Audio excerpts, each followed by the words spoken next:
सीते राम कथा हृदयम्।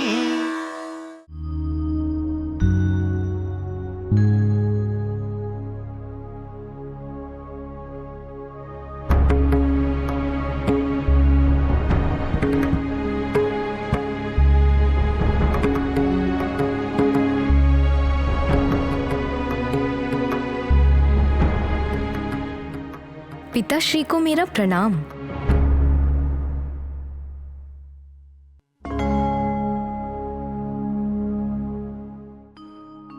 जानकी, आओ बेटा।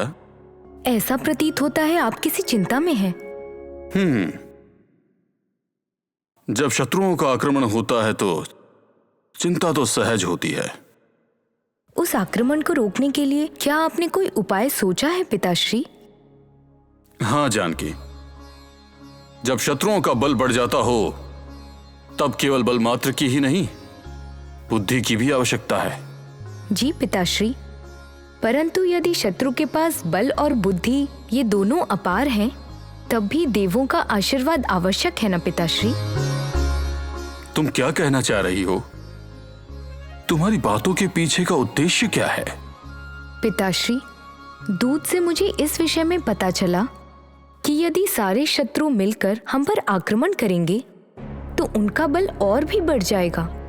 ऐसी बल का सामना करने के लिए देवों के आशीर्वाद का आश्रय लेना मुझे सही लग रहा है।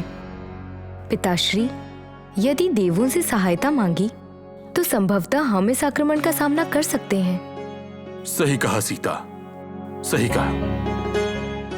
मुझे भी लगता है कि तुम जो कह रही हो वो बिल्कुल सही है।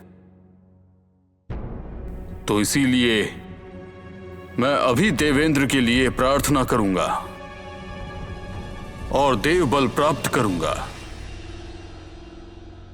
जानकी, सही समय पर आकर उचित सुझाव दिया है तुमने।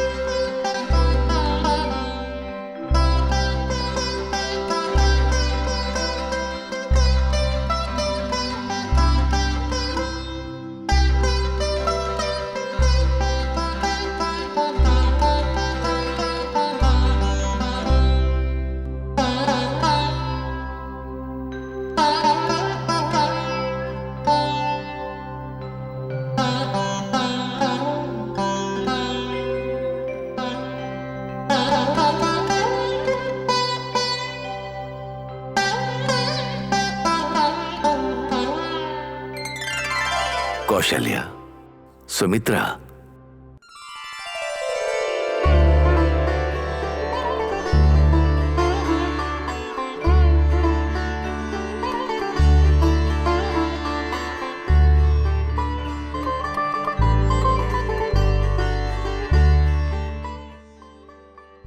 कौशल्या, सुमित्रा, राम और लक्ष्मण की श्रेयस के लिए, उनकी सुरक्षा के लिए आप दोनों जो प्रार्थना कर रहे हो उसका फल बहुत अच्छा होगा।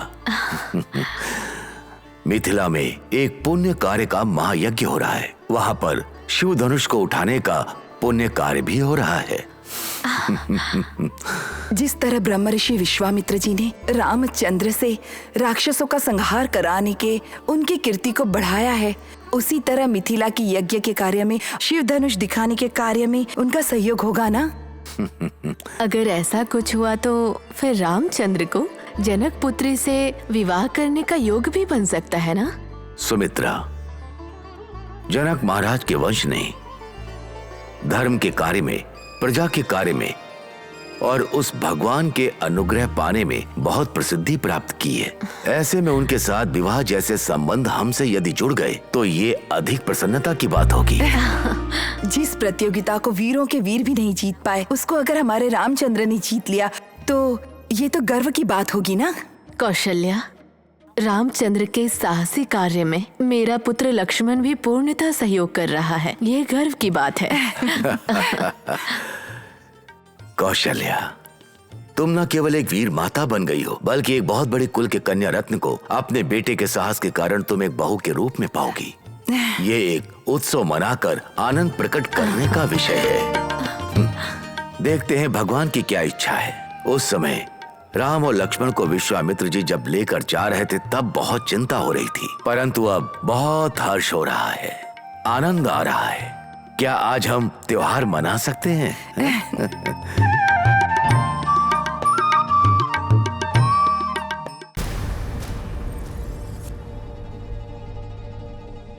सीते